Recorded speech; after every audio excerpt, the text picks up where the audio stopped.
সুপ্রিয় দর্শক, আমি আফজাল হোসেন, স্বাগত জানাচ্ছি সময়ের আলাপে। আমাদের আজকের অতিথি সাইদ আব্দুল্লাহ, সাংবাদিক এবং অ্যাক্টিভিস্ট। সাইদ আব্দুল্লাহ, আপনাকে স্বাগত জানাচ্ছি সময়ের আলাপে। ধন্যবাদ আফজাল ভাই। সাইদ আব্দুল্লাহ, আমরা কতদিন আপনাকে এই সাংবাদিক এবং অনলাইন অ্যাক্টিভিস্ট হিসেবে দেখব? আমার মনে হয় যে সময় সেটা বলে দিবে। আমরা তো আসলে কোনো কিছুর পরই তো আসলে আমাদের কোনো হাত নাই, ঠিক না? ধরেন যে এই মুহূর্তে বসে আছে, এই শোটা শেষ হওয়ার পরে যদি আমার হাত না থাকে আমি তো মারাও যাইতে পারি। তো আমার কাছে মনে হয় যে আমি সবসময় বর্তমান নিয়ে ফোকাস করতে পছন্দ করি। সেটা ভবিষ্যতের ব্যাপার, ভবিষ্যৎ বলে দিবে। Time will say the right thing. আপনি সাংবাদিক বা অ্যাক্টিভিস্টের পাশাপাশি আপনি একটি দলকেও সমর্থন করেন যতটুকু আমি জানি, এবং আপনি নির্বাচন করার একটা প্ল্যান আপনার আছে, রাইট? হতে পারে। আমি তো বলছি যে nothing is certain here. So অনেক ধরনের অনেক প্ল্যানই থাকতে পারে, সেটা আমার মনে হয় যে সময়ই পারফেক্ট উত্তর দিয়ে দিবে। এটা নিয়ে এত লুকোচুরি করার কি আছে স্যার? না, এটা লুকোচুরির ব্যাপার না। এটা হলো অনেকগুলা মানে প্রেক্ষিত ঘটনা আছে যে ব্যাপারগুলোর পর অনেক কিছু ডিপেন্ড করে, রাইট? সো ধরেন আমি তো পলিটিক্যাল অ্যাক্টিভিজমের সাথে নতুন না, 7-8 বছর যাবত আমি একদম মানে নিরন্তর এই লাইনের সাথেই আছি, এবং সেই জায়গাটা করতে গিয়ে অনেক ধরনের কাজই আছে। আবার পলিটিক্স মানেই যে অল অ্যাবাউট সবসময় আপনি নির্বাচন করতেই হবে, নট লাইক দ্যাট। এক একজনের এক একটা রোল থাকতে পারে। আবার নির্বাচনটাও কিন্তু অনেকভাবে আসে। ধরেন যে নির্বাচন কোন পথে আগাচ্ছে, কি হইতে পারে না হইতে পারে, এই জায়গাগুলো নিয়েও কিন্তু আসলে কনফিউশন আছে। সো আনটিল অর আনলেস মানে তফসিল ঘোষণা হচ্ছে এবং বিভিন্ন স্ট্র্যাটেজিক অনেক ইস্যুগুলো আছে সেগুলো সেটেল হচ্ছে, তার আগ পর্যন্ত আমরা তো আসলে কেউই বলতে পারি না যে এইটা হবে বা এইটাই হচ্ছে। সো আমি হোপফুল অনেক কিছুই হইতে পারে, পলিটিক্যাল বিভিন্ন রোলেও আমাকে পাওয়া যেতে পারে। মানে না, সেটা কি এমপি হিসেবে পেতে পারি? Time will say the right thing. বিভিন্ন ক্যাপাসিটিতেই থাকতে পারি, বা চেষ্টা হতে পারে, বা অন্য কোনো স্ট্র্যাটেজিস্ট হিসেবে, বা বিভিন্ন ক্যাটাগরিতেই হইতে পারে। এই যে গুলশানে মনোনয়ন প্রত্যাশীদের একটা সাক্ষাৎকার হলো, বা এটা সাক্ষাৎকার বলি আর যাই বলি, সাক্ষাৎকার না আসলে, যেটা ব্যাপারটা হলো যে নির্দেশনামূলক বক্তব্য, যে সবাইকে ডাক দিয়ে নিয়ে মোটামুটি নির্দেশনামূলক বক্তব্য, মানে এটাকে সাক্ষাৎকার না। ওইখানে ডাক পেয়েছিলেন? ব্যাপারটা হলো আমার অনেক স্ট্র্যাটেজিক কারণেই বিভিন্ন জায়গার সাথে লেয়ারে যোগাযোগ আছে, কিন্তু ওই জায়গাটা ধরেন যে ডাক পাওয়া না পাওয়ার সাথে আসলে কোনো কিছু ম্যাটার করে না। আর আমার কাছে মনে হয় যে এটা তো আসলে নির্দেশনামূলক ব্যাপার। কারণ ধরেন যে আমি খুবই স্পেসিফিকভাবে যদি বলি যে এই নির্দেশনাগুলো হলো যে নমিনেশন দেওয়ার পরে অন্যরা যাতে বিদ্রোহটা না করে, বিভিন্ন জায়গায় সবাই যাতে এক হয়ে কাজ করতে পারে। যেহেতু আগের 3টা টার্ম ইলেকশনই হয় নাই, মানে যা হয়েছে এটা নাটক হয়েছে। সো অনেক পাইপলাইনে কিন্তু অনেক লোক জমা হয়ে আছে। ধরেন যে রেগুলার ইলেকশন হলে যেটা হয় যে ঠিক আছে এইবার মানে একের পর এক আসে যায় এটার পর থাকে, কিন্তু 3বারের পাইলিংটা জমা হয়ে গেছে, আরো একবার ইলেকশন আসন্ন। প্রত্যেকটা আসনেই তো আসলে অনেক লোকজন আছে, এবং লোকজন থাকার জন্য না অনেক জায়গায় অনেক জেনুইন যোগ্য লোকও একাধিক মানুষ আছে। সো কোনো না কোনো ক্যাপাসিটিতে তো অ্যাকোমোডেট কাউকে করতে হবে, কাউকে অন্য জায়গায় নিতে হবে, বিভিন্ন স্ট্র্যাটেজিক ব্যাপার স্যাপার আছে। কিন্তু দিন শেষে যাতে সবাই একতাবদ্ধ থাকে, এবং সেই ব্যাপারটার পরে এমফাসাইজ করাটা হচ্ছে যাতে করে ভবিষ্যতে গিয়ে কোনো ঝামেলাটা না হয়। সো এই ক্লিয়ার কাট দিক নির্দেশনার জায়গা কি মানে আপনি যেটা বলছেন যে 3টা ইলেকশন হয়েছে একেবারে মানে বিতর্কিত বলা ইলেকশনই হয় না, এরকম হয় নাই এক কথা যদি বলি। তো এখন একটা আসনে বিএনপি দেখলাম যে কোনো জায়গায় 9 জন 8 জন বা একাধিক প্রার্থী, যোগ্য প্রার্থী রয়েছে। এটি কি বিএনপির জন্য একটা চ্যালেঞ্জ হয়ে দাঁড়াতে পারে? আপনার কাছে কি মনে হয়? এটা একটা হিউজ চ্যালেঞ্জ, ছোটোখাটো কোনো চ্যালেঞ্জ না। কিন্তু আরেকটা ব্যাপার আপনি যদি খেয়াল করে দেখেন, ধরেন অ্যাক্টিং চেয়ারম্যান বা মহাসচিব সাহেব অথবা স্থায়ী কমিটির সদস্যরা এক একটা বিভাগ বা এক একটা জায়গা ধরে যে ক্যাপাসিটিতেই ডাকছেন এবং কথা বলছেন, তারপরে কিন্তু অনেক মানুষ ইন্টারভিউ কি বলছেন যে ঠিক আছে, তার কথা শোনার পরে আমাদের মনে হয়েছে নমিনেশন না পেলেও আর কোনো সমস্যা নাই, একতাবদ্ধ হয়ে কাজটা করব। কিন্তু এটাও আবার আর একটা ব্যাপার যে ইলেকশনের আগ পর্যন্ত ঠিক কতটা ফাংশন করবে, কারণ টাইমে মানে নদীর ঢেউ যেমন কম বেশি হতে থাকে, এই ব্যাপারটাও কম বেশি হবে, এটাই বাস্তবতা। কিন্তু সেটাকে ট্যাকেল করার জন্য আমার কাছে মনে হয় সোফার বিএনপির জায়গা থেকে স্ট্র্যাটেজিটা পারফেক্ট লাইনেই আগাচ্ছে, কিন্তু একদম প্রোঅ্যাক্টিভলি দেখভাল করাটাও দরকার। তা না হলে দেখা যায় অনেক কিছু মুখে মুখে আছে, কাজে কাজে নাই। এটা যদি না হয় দেখা যাবে যে অনেক মানুষ এরকম থাকতেই পারে যে নিজের নাক কেটে হলেও অন্যের যাত্রা ভঙ্গ করার ক্যাপাসিটি নিয়ে তারা বসে থাকেন। সো এই জায়গাকে অ্যাকোমোডেট করার জন্য আমার কাছে মনে হয় স্ট্র্যাটেজিক অনেকগুলো ব্যাপার আছে। লেটস সে একটা উপজেলা বা একটা বা 2টা মিলে একটা আসন হয়, তো ওই উপজেলাকে কেন্দ্র করে ধরেন যে দলের যে পোস্টগুলো আছে অথবা আরও লোকাল গভর্নমেন্টের যে পোস্টগুলো আছে, এই জায়গাটা যদি ডিসেন্ট্রালাইজেশনটা হয়, তাহলে কিন্তু অনেক মানুষকে অ্যাকোমোডেট করা যায়। লেটসে ধরেন যে একজন এমপি হবে, একজন উপজেলা বিএনপির সভাপতি হইল, একজন উপজেলা বিএনপির সেক্রেটারি হইলেন। ওই উপজেলাগুলোর ভেতরে আবার অনেক জায়গায় পৌরসভা আছে, ধরেন ওই পৌরের কেউ একজন পৌর সভাপতি হলেন, পৌরের সেক্রেটারি হইলেন। আবার দেখা যাবে যে পৌরের একজন মেয়র হবেন। এমপি হতে চান তিনি কেন উপজেলা সভাপতি হবেন? ইন্টারেস্টিং পয়েন্ট হলো পৃথিবীর সবার কি এমপি হওয়ার দরকার আছে? বাংলাদেশের সবার এমপি? বাংলাদেশের সবচেয়ে বড় ব্যাপার কি জানেন? এমপিদের কাজ কি? এই ব্যাপারটা বহু এমপি অ্যাসপিরেন্ট যারা আছে তারা জানেন না। তারা মনে করেন যে লোকাল গভর্নমেন্টের যে কাজগুলো করে এটাই বোধহয় এমপিদের কাজ। আসলে ট্রেডিশনাল ব্যাপার এইভাবেই তো ঘটে এসেছে, মানুষ আসলে এইটাই পারসিভ করে। কিন্তু এমপিদের কাজ কি? ল মেকার হওয়া, in a sense they are policy maker.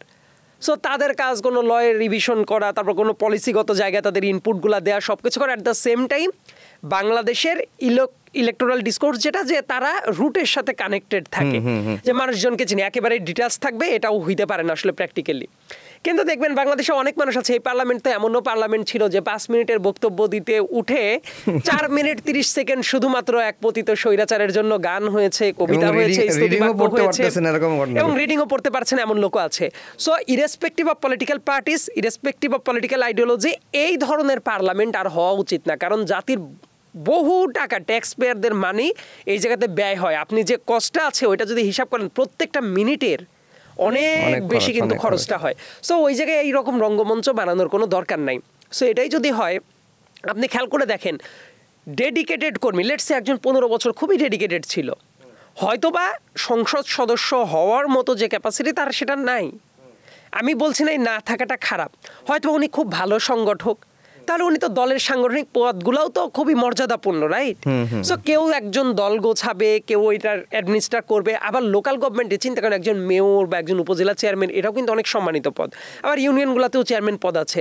কিন্তু ব্যাপারটা যদি এমন হয়, ঠিক আছে একবার সুযোগ পাইলাম, একবার ট্রাই নিয়ে দেখি, সবার তো এমপি হওয়ার দরকার নাই। বরং এতে যেটা হয়, খেয়াল করে দেখেন, যদি 5 বছর পর যদি ইলেকশন হইতো, তাহলে কিন্তু এই সংকটটা তৈরি হইতো না।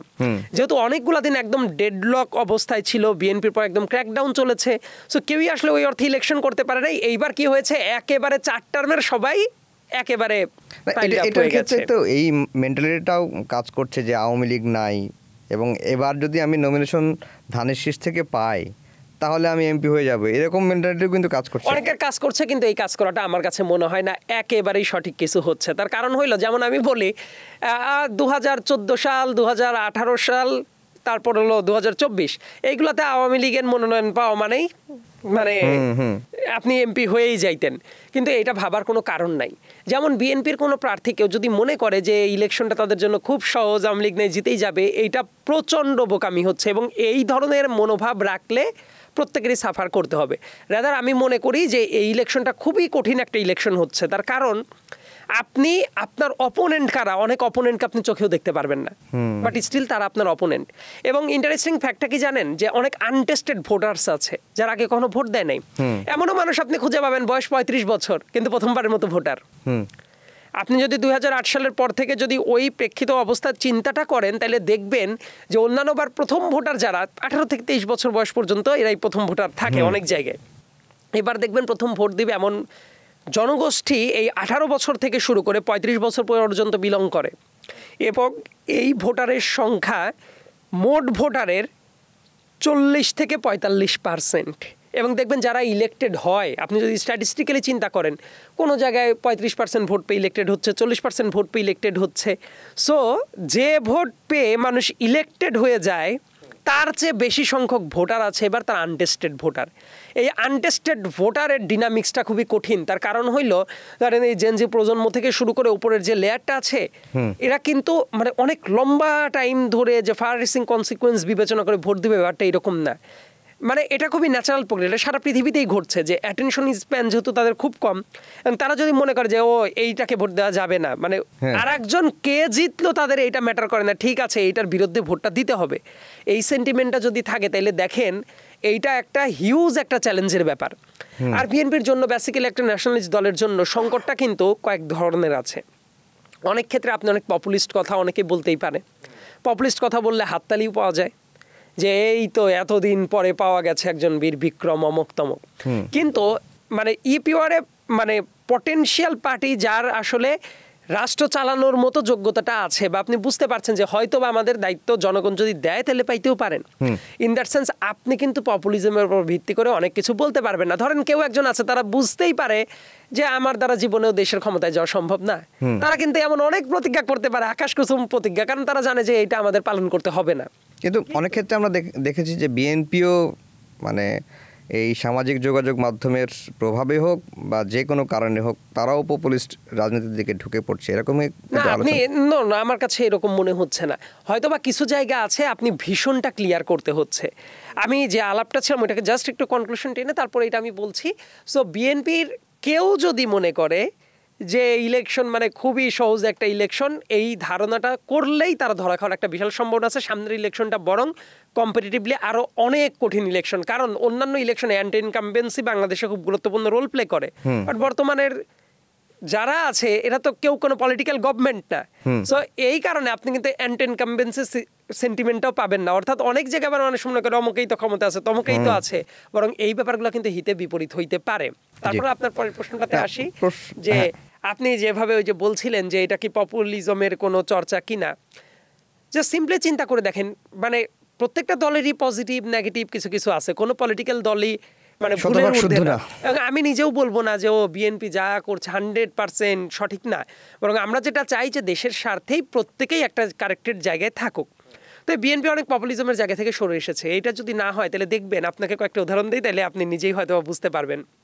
ঐকমত্য কমিশনে এত দিন যাবত যে আলোচনাগুলো হচ্ছিল, অনেক জায়গায় খুব বাজেভাবে ফ্রেমিং করা হয়েছে, বিএনপি সংস্কার চায় না, হ্যান চায় না, ত্যান চায় না, কিন্তু এমন অনেক সংস্কার প্রস্তাব আছে বিএনপি বহু আগের থেকে মেনে নিয়েছে। তত্ত্বাবধায়ক সরকার ব্যবস্থা বিএনপি চালু করার জন্য তাদের 31 দফায় যবে নাগাদ ঘোষণা দিয়েছে তবে নাগাদ বাংলাদেশে কোনো ইলেকশন কিচ্ছু হয় না, শেখ হাসিনার রেজিম আর একটা ইলেকশনের দিকে তারাই এগিয়ে যাচ্ছিল।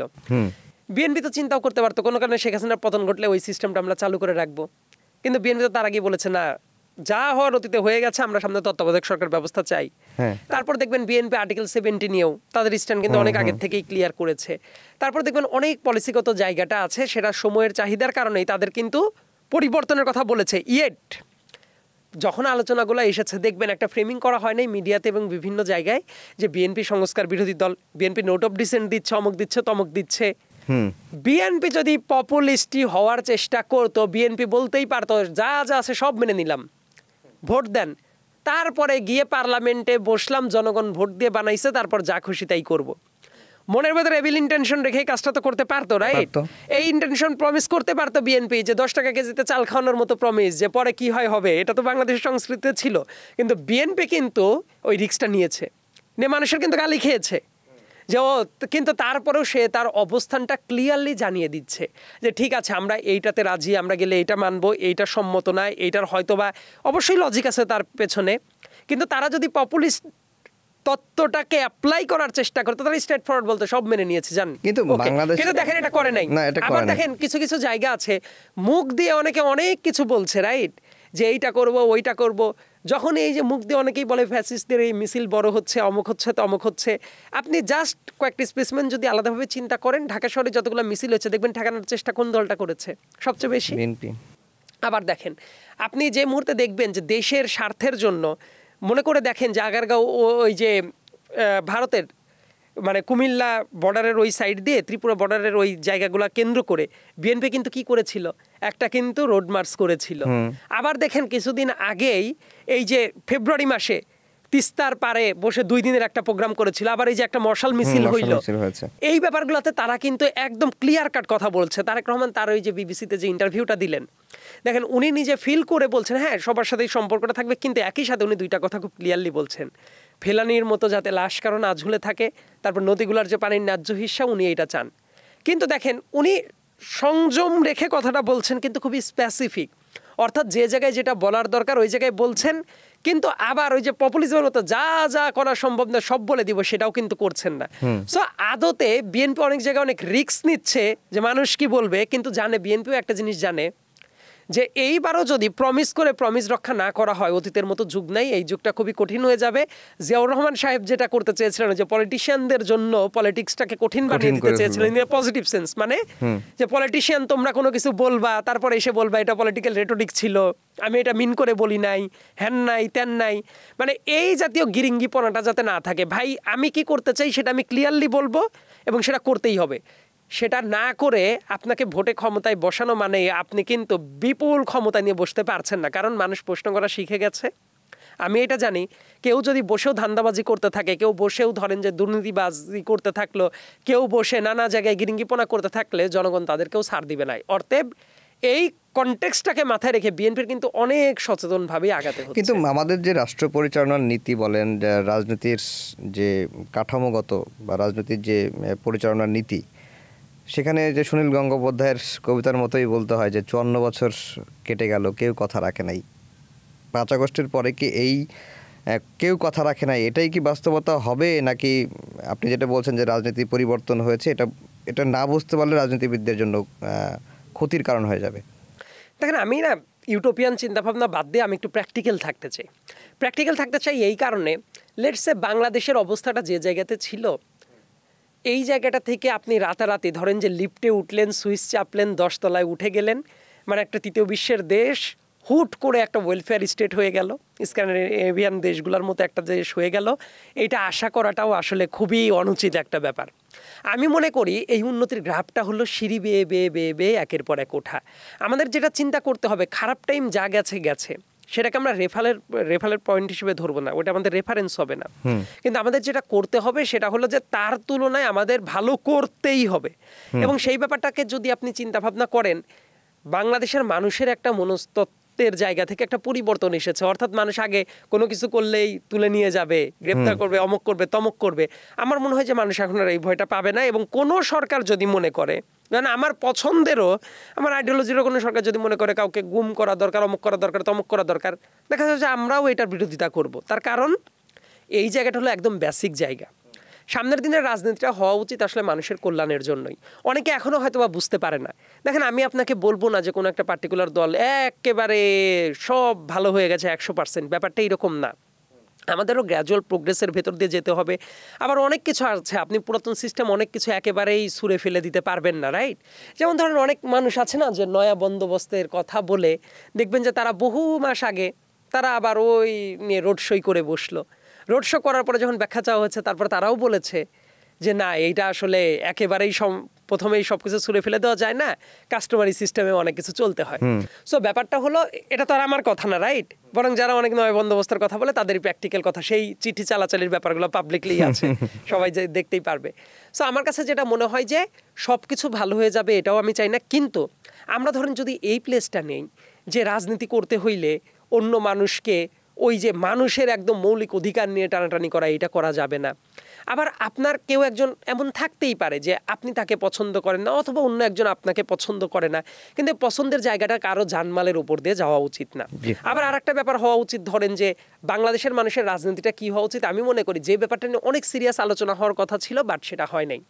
মানুষের দেখেন বাংলাদেশের শিক্ষা ব্যবস্থাটা কোন দিকে আগাবে, চিকিৎসার অবস্থাটা কোন দিকে যাবে, বাংলাদেশের মানুষের বেসিক যেসব সার্ভিস আছে তারা কিভাবে পাবে, এই জিনিসগুলো নিয়ে না আমাদের মনে হয় যে পরিমাণ কনসার্ন থাকা দরকার সেটা খুব একটা হয় না। কর্মসংস্থানের ব্যাপার, জুলাই গণ অভ্যুত্থানের ধরেন, আমি সবসময় একটা কথা বলি, এই গণ অভ্যুত্থানটা একেবারে হিট করেছে একটা কারণেই, এটা মানুষের রুটি রুজি কর্মসংস্থান রিলেটেড ইস্যুতে জড়িত ছিল। তার কারণ বাংলাদেশের বেকারত্বের হার অনেক অনেক অনেক গুণ বেশি, এবং সামনের দিনে সরকার কেউ গঠন করলে তার প্রধান কাজ হওয়া উচিত কর্মসংস্থানের ব্যবস্থা কিভাবে হবে। যেমন বিএনপি বলেছে তারা ক্ষমতায় আসলে 1 কোটি মানুষের কর্মসংস্থান করবে। অন্যদিকে জামায়াতের আমিরের একটা বক্তব্য দেখলাম যে তার দল ক্ষমতায় আসলে মায়েদের, শব্দটা না, বিশেষ করে নারীদের দৈনন্দিন কর্মঘণ্টা 5 ঘন্টায় নিয়ে আসা হবে। এটা কি আসলে বাস্তব নাকি কথার প্রতিশ্রুতি দেওয়ার জন্য দেয়া? আমার কাছে মনে হয় যে কিছু কিছু ব্যাপারে ব্যাক এন্ডে কিছু রিসার্চ আছে, আবার কিছু কিছু ব্যাপার ওই যে আগেই বললাম যে অনেকেই আছে যে জাস্ট কিছু একটা বলবো তাতে যা হয় হবে। কিন্তু আমার কাছে মনে হয় যে বিএনপির জায়গা থেকে এগুলো নিয়ে হিউজ লেভেলের পলিসিগত কাজ হচ্ছে। হয়তো বা সংখ্যার ব্যাপারটা কত দূর এক্সিকিউট করা যাবে আমি এখনই ক্লিয়ারলি বলতে চাই না, কিন্তু ওই ভীষণটা রেখেই আগানোটা হচ্ছে যাতে এটা করা সম্ভব। জি, আমরা একটু রাজনীতির দিকে আবার ফিরতে চাই যে 5 আগস্টের পরে বিএনপির যে অবস্থান ছিল রাজনৈতিক দল হিসেবে, অনেকে বলছেন যে তার পরপরেই যদি নির্বাচনটা হয়ে যেত তাহলে বিএনপি 250টার বেশি আসন পেতে পারতো সেই সময়, কিন্তু যত সময় যাচ্ছে বিএনপি সেই চান্সটা কমছে। আপনার কাছে কি তাই মনে হয়? এটা একটা মিক্সড উত্তর আছে আসলে। এই ব্যাপারটা হলো যে অবস্থায় ছিল একটা ইলেকশন করার মতো একেবারে যোগ্য টাইম ছিল, ব্যাপারটা এটাও না। আবার দেখেন, আমরা কিন্তু ক্রমাগত একটা কথা বলে গেছি অন্তত আমার জায়গা থেকে, যে ইন্টারিম গভর্নমেন্ট আসবে, গঠন করবে, সংস্কারের কাজগুলো হাত দিবে, কিন্তু এটার কোনো কনক্লুশন তো টানা যায় না। লেটস সে আজকের দিনে যে টাইমে আমি আপনি বসে আছি, যদি এমন হতো সংস্কার কমিশন রিপোর্ট দিবে, ইলেকশন কমিশন, সংস্কার কমিশন, তারপর তাদের পর ভিত্তি করে তারপর একটা ইলেকশন কমিশন গঠিত হবে, চিন্তা করে দেখেন তো আজকের দিনেও কি ইলেকশন হওয়ার মতো কোনো পরিস্থিতি হইতো? কারণ কি, কোনো জায়গাতেই তো এক হওয়াটা খুব কঠিন একটা কাজ। অমুকে মনে করবে এইটা না হলে সাইন করবো না, আমাকে মনে করবে না এইটা দরকার, ওইটা দরকার। সো অনেক জিনিস আছে, আপনি ওই যে একেবারেই চেঞ্জ করাটা সম্ভব না। তবে আমি মনে করি যে জাস্ট আজকের থেকে 8 মাস আগে বা 9 মাস আগে যখন আমরা বলতাম যে ইলেকশনটাও অত্যন্ত জরুরি, অনেক মানুষ থাকতো, অনেক গালাগালি করতে আসতো, এই যে সংস্কার বিরোধী লোকজন, এই যে দেশকে ধ্বংস করে ফেলতে চাচ্ছে, অ্যাজ ইফ ইলেকশন চাওয়াটা ছিল বিশাল বড় পাপ। কিন্তু খেয়াল করে দেখেন আজকের দিনে সবাই অন্তত এইটা বুঝে গেছে যে ঠিক আছে, তাদের ক্যাপাসিটি কতটা আছে ইন্টারিম গভর্নমেন্টের সেটা প্রশ্ন সাপেক্ষ ব্যাপার, কিন্তু তারা যদি সবচেয়ে ভালো মানুষও হয়, ইয়েট ইলেকশনটা জরুরি। কারণ এই টাইপ ক্যাপাসিটিতে বাংলাদেশকে অন্তত পক্ষে চালানো যায় না। কিন্তু দেখেন, যে মানুষগুলো তাইলে অসম্ভব রকমের গালাগালি করতো, তারাও আজকে বলছে ইলেকশনটা দরকার। কেন 5 বছর চাই, এই জনপ্রিয় হাইপ অনেকে তৈরি করেছে, অনেক রাজনৈতিক দল, তারাও বলেছে যে ঠিক আছে 5 বছর চাই, কিন্তু তারাও এখন বলছে এই সরকার অমুক করছে তমুক করছে। এই কনসিস্টেন্সিটা অনেক বেশি জরুরি। যেমন এই ধরনের একটা কাঠামোতে এই টাইপ সরকার এটা মাথায় রাখা উচিত যে ঠিক আছে অনেক লম্বা টাইম যাওয়া উচিত না। যেমন তারা যদি 1 বছর সময় নিয়ে সংস্কারগুলো করার পরে 1 বছরের পর থেকে ইলেকশনের দিকে খুব সিরিয়াস হয়ে যেত, দেখতেন অনেক সংকট থাকতো না। কিন্তু অনেক বড় প্যারামিটার ঠিক করেছে, কিন্তু এটা যাওয়ার মতো ক্যাপাসিটি না থাকার কারণে অনেক জায়গায় অনেক অস্থিরতাটা শুরু হচ্ছে। আর একটা ব্যাপার আমি বলি, আমার প্রশ্নটা, আপনার প্রশ্নটা আমি ব্যাক করি। এখন বিএনপির অনেকে যখন ইলেকশন চেয়েছে, দেখেন 8 মাস আগে যদি ইলেকশন চাইতো কত মানুষ কত ট্রল করতো, কিন্তু সেই জায়গাতে এখন অনেক মানুষ এগ্রি করছে যে না, ইলেকশনটাও হওয়াটা জরুরি। তবে একই সাথে আমি এই ফিগারের দিকে যাব না যে এইটা হইলে এইটা হইতো, না হইলে এইটা হইতো। আমি সবসময় চলমান টাইমটাকে আমার কাছে মনে হয় যে এইটাকেই বিবেচনায় রাখা উচিত। কি হইলে কি হইতে পারতো, না হইতে পারতো, এটা পরের আলাপ, কিন্তু সামনের দিনের জন্য পরিশুদ্ধ রাজনীতিটা জরুরি।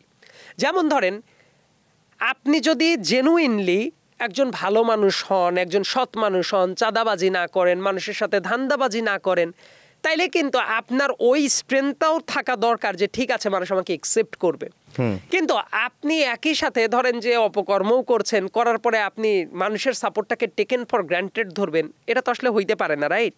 আবার বাংলাদেশেরও অনেক জায়গায় অনেক অস্থিরতা চলার কারণে প্রেক্ষাপট অনেক বদলে যাচ্ছে। তবে আমি মনে করি যেটা এখনো সুযোগ আছে, প্রত্যেকটা মানুষের কেউ যদি মনে করে রাজনীতিটা করবে, তাদের একটা জিনিস মাথায় রাখা উচিত যে দুদক যাতে সারাক্ষণ তারকে ট্র্যাকিংয়ে রাখে। কেউ একজন রাজনীতি করবে, তার দ্বারা যাতে গুম খুনের মতো ঘটনাগুলো না ঘটে। কেউ একজন রাজনীতি করবে, সে যাতে কালোবাজারি না হয়। এটা কিন্তু আমি কোনো পলিটিক্যাল বায়াসনেসের জায়গা থেকে বলছি না, এটা প্রত্যেকটা রাজনৈতিক দলের জন্য, বিএনপির জন্য, জামাতের জন্য, এনসিপির জন্য, প্রত্যেকটা দলের জন্যই। কিন্তু দেখেন সেই কাজটা তো বিএনপির কথা তো বটেই, অন্যান্য রাজনৈতিক দলে কি পালন করছে? এক একজন এক এক নামে, ধরেন যে কেউ চাঁদা চায়, কেউ আবার অন্য কোনো ইমোশনাল নাম জড়িয়ে দিয়ে আর একটা ভাবে তারাও চাঁদাটা নিচ্ছে অন্য একটা ক্যাপাসিটিতে। আবার কেউ প্রতিষ্ঠান দখল করছে, কেউ হাদিয়া নিচ্ছে, আবার কেউ নয় বন্দোবস্তের নামেও অনেক কিছু করছে। সো এই দোষটা আসলে সবারই কম বেশি আছে। আমি বলছি না যে কেউ খুবই ভালো, কেউ খুবই খারাপ। একবারে স্ট্রেট কাট যে বিএনপির জনপ্রিয়তা 5 আগস্টের পরে যদি আমি 6 মাস ধরি, তখনকার চেয়ে এখন মানে কমেছে না বেড়েছে? আমার কাছে মনে হয় যে কিছু কিছু জায়গায় তাদের নিজেদের রিভিজিট করার দরকার আছে, কিছু জায়গায় ঘাটতিটা হচ্ছে, আবার কিছু কিছু স্পেসিফিক জায়গায় কিন্তু বাড়ছেও। কারণ দেখবেন যে অনেক জায়গায় তাদের অনেক কিছু প্রশংসিত হচ্ছে, তারা অনেক জায়গায় গাফিলতি না করে ইনস্ট্যান্ট হয়তো হাততালি পায় নাই, কিন্তু সময়ের সাথে সাথে মানুষ বুঝছে যে এটা হচ্ছে। তবে ব্যাপারটা হলো, এই ব্যাপারটা আপেক্ষিক একটা ব্যাপার। অনেক জায়গায় উন্নতি করার অনেক সুযোগ আছে, নিজেদের ভুলগুলো শুধরে নেওয়ারও অনেক সুযোগ আছে। অনেক জায়গায় ভুলটা ভুল হিসেবে করার পরে ওইটাকে অ্যাডামেন্ট হিসেবে ওন করার আসলে কোনো কারণ নাই, এবং বর্তমান দুনিয়ার রাজনীতি ওই জায়গাতে থাকবেও না। ধরেন একটা ভুল হইলো, আপনি এটাকে আঁকড়ে পড়ে থাকলেন, এইটা করলে শুধুমাত্র রাজনীতিটা হারাইতেই থাকবে। সো কোনো একটা জায়গায় আমার কথা যে ভুল হচ্ছে, ওইটা কারেক্ট করার জন্য কি করা দরকার, এটাও বিএনপির ভাবা উচিত। কারণ বাংলাদেশের মানুষ এখনও বিএনপির পর কিন্তু ওই আস্থাটা রাখতে চায় যে ঠিক আছে, ভুল করুক, কোনো কিছু করুক, কিন্তু বিএনপি অন্তত বাংলাদেশের ন্যাশনালিস্ট সেন্টিমেন্টটাকে ধারণ করে, বাংলাদেশকে ধারণ করে। অনেক জায়গায় ভুল হচ্ছে, কিন্তু এর মানে এই না যে ও বিএনপি খারাপ হয়ে গেছে। এটা করলে তো বিএনপি বহু আগেই অনেক কিছু কম্প্রোমাইজড হইতে পারতো। তবে এর ভেতরে অনেক জায়গায় ওই যে বললাম না যে ধানের ভেতরে চিটার মতো অনেক জায়গাতে ঘটনা ঘটছে, অনেক জায়গায় জেনুইন অপকর্মও হচ্ছে। সেই ব্যাপারগুলো আসলে হওয়া উচিত। ধরেন বিএনপির নাম নিয়ে একজন ধরেন যে কোথাও চাঁদাবাজি করছে, কোথাও মারামারি করছে, এই ব্যাপারগুলো দেখতে তো আমাদেরও ভালো লাগে না। কিন্তু আমি আশা করি যে প্রত্যেকেরই শুভবুদ্ধির উদয় হবে এবং তারাও বুঝবে যে না, এইটা করলে বাংলাদেশের রাজনীতি এখন নির্বাচনকে কেন্দ্র করে জোটের নানা রকম সমীকরণ হচ্ছে, রাজনীতিতে নানা রকম মেরুকরণ হবে। তো বিএনপিও বলছে যে তারা একটা ফ্যাসিবাদ বিরোধী দলগুলো নিয়ে একটা বড় একটা জোট করতে তারা চান। তো এই জোটে কারা কারা আসতে পারে? এটা তো খুবই অবভিয়াস, কারণ এতগুলা বছর ধরে যারা যুগপৎ আন্দোলন করেছে তারা তো একসাথেই ছিল। লেটসে আপনি যদি খেয়াল করে দেখেন ববি হাজ্জাজের দল, তারপর যদি আন্দালিব রহমান পার্থের দলের কথা যদি চিন্তা করেন, জুনায়েদ সাকি সাহেবের দলের কথা যদি চিন্তা করেন, মাহমুদুর রহমান মান্না সাহেবের দলের কথা যদি চিন্তা করেন, তারা তো একেবারে টপ টু বটম একসাথেই আন্দোলন সংগ্রাম করেছে, গণ অধিকার পরিষদও আন্দোলন সংগ্রাম করেছে। সো বিএনপির জোটের যেটা প্রস্তাব যে যুগপৎ আন্দোলনে যারা একসাথে ছিল তাদের জন্য দরজাটা সবসময় খোলা, এবং তাদের জন্য অবশ্যই অনেকগুলো সিট ছাড় দেওয়ার মানসিকতা নিয়েই তারা পাবলিক ঘোষণাও দিয়েছে তাদের জন্য জায়গাটা খোলা থাকবে। এমনকি সেই জায়গায় এনসিপির জন্যও বলেছে যে দরজাটা খোলা থাকবে। তবে একটা কথা হলো, যে কোনো জায়গায় একটা জোট করতে হলে উভয় সাইডেরই আন্ডারস্ট্যান্ডিংয়ের দরকার হয়। আমার কথা, তারা যে এটা অনুধাবন করছে যে না, এটা সম্মানিত করাটা উচিত, নিজেদের অনেক প্রার্থীকে অনেক জায়গা থেকে বসিয়ে দিয়ে হইলেও এইটা করা, এটা হিউজ একটা চ্যালেঞ্জের ব্যাপার from political parties point of view. কিন্তু তারা সেই কাজটা কিন্তু করতে যাচ্ছে। তার কারণ কি, সামনের দিনে বাংলাদেশে অনেক ধরনের সংকট আসতে পারে। শুধু এটা দেশীয় সংকট না, আন্তর্জাতিকভাবেও সংকট অনেক জায়গায় তৈরি হইতেই পারে। তার কারণ কি, এতদিন ধরেন এর আগে যারা ফ্যাসিবাদী অবস্থায় যারা ছিল তাদের অনেক দুষ্ট শুভাকাঙ্ক্ষী ছিল, ধরেন যে অমুক দেশ সাপোর্ট দিবে, তমুক দেশ সাপোর্ট দিবে, কিন্তু বিএনপির সামনে ওই লাক্সারিটা নাই। বিএনপির সামনে কোনো কিছু ফল করলে তারা যে পাশের দেশে পালায়া চলে যাবে, তারা যে সাদরে আপ্যায়ন করে নিয়ে গিয়ে একটা মোটামুটি বিশাল বড় হোটেলের মতো সুসজ্জিত করে রেখে দিবে, এই লাক্সারি বিএনপির নাই। বাইরে কোনো এই টাইপ মিত্র নাই। একমাত্র ভরসার জায়গাটাই হলো মানুষের আস্থা, ভালোবাসা এবং সেই বিশ্বাসটা ধরে রাখা। আপনি বলছেন যে এনসিপির জন্য দরজা খোলা আছে, মানে আপনি এনসিপি বলছেন? আমি বলছি সালাউদ্দিন আহমেদ সাহেব বলেছেন এবং বিএনপি এখন পর্যন্ত না করে নাই, বলে নাই যে এনসিপির সাথে হইতে পারে না এটা। তারপরে আবার আরেকটা কথা বলেছে, এই আন্ডারস্ট্যান্ডিং উভয় দিকের ম্যাটার, এটা একজনের ম্যাটার না। কিন্তু এই ক্ষেত্রে এনসিপির অবস্থানটা কি পর্যবেক্ষণ করছেন আপনি? আমি পর্যবেক্ষণের জায়গা বলতে পারি, কিন্তু আলটিমেটলি তাদের ডিসিশন তো তারাই নিবে। তাদের ভিতরে অনেক ক্ষেত্রে যেটা মনে হয় যে রাজনীতিতে আসলে শেষ বলে তো কোনো কথা নাই। অনেক সময় যেটা হয় যে রাজনীতিবিদরা মুখ দিয়ে যা বলে তা আসলে অন্তর দিয়ে বিশ্বাস করে না। কারণ এমনও মানুষ আছে যারা মনেই করে পাবলিক ঘোষণাই দিয়ে যে দেশীয় আসন আমরা পাচ্ছি বিএনপি 30-40টা আসন পাবে, কিন্তু আবার দেখা যায় যে আলাদাভাবে তারা মনে করে যে ও না, বলার জন্য বলে ফেলছি, গরমের ভেতরে মানে একটা উত্তেজনাকর বক্তব্য দিয়েই ফেলেছি। সো এই কারণে আমার কাছে মনে হয় এই আলোচনাটা একটা কন্টিনিউয়াস প্রসেস। তবে what ever may be there decision, আমি তাদের যে ডিসিশনই নিবে সেটাকেই রেসপেক্ট করি। তারা যদি মনে করে কোনো জোটে যাবে, এটাও তারা যাইতে পারে। তারা যদি মনে করে এককভাবে ইলেকশন করবে, সেটাও করতে পারে। ইভেন তারা যদি মনে করে ঠিক আছে ইলেকশনের প্রশ্নে ইলেকশন করবোই না, ইলেকশন না করে তো পলিটিক্যাল পার্টি হিসেবে দাঁড়িয়ে থাকা যায়, সেটাও তাদের ডিসিশন। তবে আমার কাছে যেটা মনে হয় যে যুগপৎ আন্দোলনে যারা ছিল তারা যদি এক হয়, সেটা দেখতে খারাপ লাগবে না। আবার তাদেরও স্ট্যান্ড আছে, তারা যদি মনে করে যে না তারা আলাদাই থাকবে, কি হয় না হয় পরে দেখা যাবে, সেই ডিসিশনের প্রতি আমার রেসপেক্ট থাকবে। আলটিমেট কল তো আসলে তাদের। এবং তারা আবার ব্যাপারটা হলো, দেখেন ছাড় দেওয়া কতগুলাতে জোট হবে, এটাও কিন্তু বিস্তর আলোচনার ব্যাপার। আপনি যা চাইবেন তাই কি সবসময় হয়? অনেক জায়গায় তো এটা হবে না। সো এই আলোচনাটা করেও তো হবে, কিন্তু আলোচনাটার দ্বারা আমার কাছে মনে হয় যে আড়ালে আবডালে আসলে আলোচনা একেবারেই চলে না, ব্যাপারটা এইরকম না বোধ হয়। কারণ অন্তত পক্ষে সৌজন্যবোধের আলোচনা তো অনেক জায়গায় চলতেই পারে। এখন তো আর ওই অবস্থা নাই। আমরা দেখতাম কি, আমার মনে আছে ছোটবেলায় ওই যে জলিল সাহেব ছিলেন আর বিএনপির খন্দকার দেলোয়ার সাহেব ছিলেন, আমরা মাঝে মাঝেই দেখতাম এই ধরনের আলোচনায় বসতো। তো তারপরের থেকে তো এই আলোচনাগুলো একদমই বন্ধ হয়ে গেল। কিন্তু সেই কালচারটা আবার বাংলাদেশে জেন্টলম্যানস পলিটিক্সটা আবার শুরু হয়ে গেছে। দেখবেন আলোচনা হয়, বসে।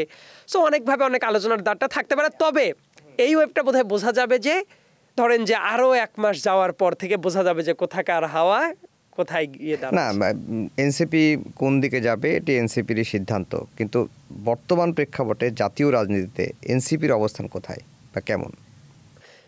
আমি তাদের একজন শুভাকাঙ্ক্ষী হিসেবেই বলতে চাই যে যে উদ্দেশ্য নিয়ে যে কাজগুলো নিয়ে দাঁড়িয়েছিল, অনেক জায়গায় তারা ভালো কাজ করছে বা আরও করবে সামনে, সেই প্রত্যাশা আমার আছে। কিন্তু জনমনে যে আপিলটা তারা তৈরি করেছিল, আপিলটা খুবই ড্রাস্টিক্যালি ফল করেছে। একথা ডিরেক্ট বললে অনেকে হয়তো বা মাইন্ড করতে পারে যে এইভাবে বললো, কিন্তু এটা হলো বাস্তবতা। কারণ দেখেন, সেই বাস্তবতাটা আমি কেন বলছি, এই বাস্তবতাটা তারা যদি উপলব্ধি করতে পারে, যত দ্রুত উপলব্ধি করতে পারে, আবার বাউন্স ব্যাক করার সুযোগটাও কিন্তু থাকে। কারণ আমি চাই না এনসিপি দলটা হারায় যাক, বরং এনসিপি দলটা দাঁড়ানোটা বাংলাদেশের জন্যই ভালো। ভালো এই সেন্সে, মানুষ তো একটা বিকল্প পদ্ধতি তার থাকা দরকার। ঠিক আছে, কেউ বিএনপিকে পছন্দ করে না, তার যাতে আরেকটা উইন্ডো থাকে, কেউ জামাতকে পছন্দ করে না, তার যাতে আরেকটা উইন্ডো থাকে। আপনি যদি এই সেটেলমেন্টটা গড়ে তুলতে পারেন, তাইলেই তো ওই পলাতক ফ্যাসিবাদদের ফেরত আসার রাস্তাটা কঠিন হয়ে যায়। কিন্তু আপনি যদি মনে করেন শুধু বড় বড় ভাষণ দিবেন, বুকের ছাতি ফুটায় বড় বড় ঘাড়ের রক ফুলায় বক্তব্য দিবেন আর ওরা ফিরবে না, ব্যাপারটা এটা না। বরং আমাদের জন্য যেটা উচিত, দেশের স্ট্যাবিলিটিটাকে ঠিক রাখা। দেশের স্ট্যাবিলিটি যদি ঠিক থাকে, মানুষের পারসেপশন খুবই ক্লিয়ার থাকবে। মুসলিম লীগ, পুরান ঢাকায় এখনো 2-1টা অফিস আছে, কর্মী নাই। কোনো রাজনৈতিক দলকে আপনি কাগজে কলমে অমুক তমুক করেও পিছায় রাখতে পারবেন না, কারণ এগুলো হইলো ওই যে ধর্মীয় বিশ্বাস, রাজনৈতিক বিশ্বাস এমন একটা ব্যাপার, আপনি যত কিছু দিয়েই চাপা দিয়ে রাখেন, হঠাৎ করে তার মনের ভেতরে বের হয়ে যাবে অনেক কিছু। এই জন্য যেটা দরকার, এই দেশটা এমন হওয়া উচিত না যে ইন্টারিম গভর্নমেন্টের টাইমে 100-র উপরে মাজার ভাঙচুর করা হচ্ছে। অনেক জায়গায় আপনি যেটা পছন্দ করেন না সেটা করা হচ্ছে। কেউ একজন ধরেন যে চুলদাড়ি একটা জনের আছে, আপনি গিয়ে একদম খুঁটটুর চালাইতে তার চুলদাড়ি ফেলে দিচ্ছেন। মানে এই টাইপ ব্যাপার যখন হবে, ওই পার্সোনাল ব্যক্তিটার ওই টাইমের জন্য কি মনে হইতে পারে, আগে তো এরকম কেউ করতো না, তাহলে এইরকম কেন করছে, এই পারসেপশন কি আপনি কি বন্ধ করতে পারবেন? সো আমাদের যেটা দরকার, যে বাংলাদেশের স্ট্যাবিলিটিটা খুব বেশি মাত্রায় দরকার, অর্থনৈতিক স্ট্যাবিলিটিটা দরকার।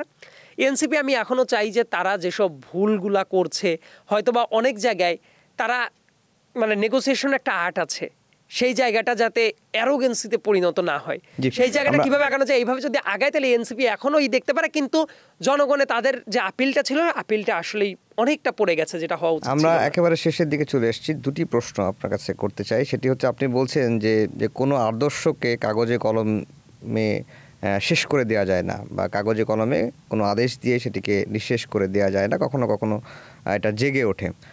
গোলাম মাওলা রনি সাবেক আওয়ামী লীগের এমপি ছিলেন, এরপরে বিএনপি থেকেও নির্বাচন করেছেন। তিনি একটি সম্প্রতি কথা বলছেন যে আওয়ামী লীগের যে সমর্থন, ফ্যাসিস্ট আওয়ামী লীগের যে সমর্থন, সেটি আগে যা ছিল এখনও তাই আছে, কখনো কোনো কোনো ক্ষেত্রে সেটি বেড়েছে। আপনার কাছে কি মনে হয়?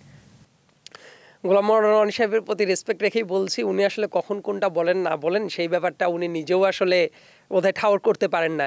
এই জন্য মাঝে মাঝে নৌকা থেকে নেমে ধান ক্ষেতের দিকে বিচরণ করে আবার ধান ক্ষেত থেকে হেঁটে গিয়ে কোথায় গিয়ে উঠবেন, সেই ব্যাপারটা যেহেতু উনি ঠাউর করতে পারেন না, ওনার কথাটাকে আমি ধ্রুব হিসেবে ধরে নিচ্ছি না। আবার উনি 5 দিন পরে আর একটা কথা বলতেই পারেন। কিন্তু আমার কাছে যেটা মনে হয়, যে এই সমর্থনের ব্যাপারটা, যেটা একটা দলের দেখবেন যে কয়েকটা লেয়ারের সমর্থন থাকে।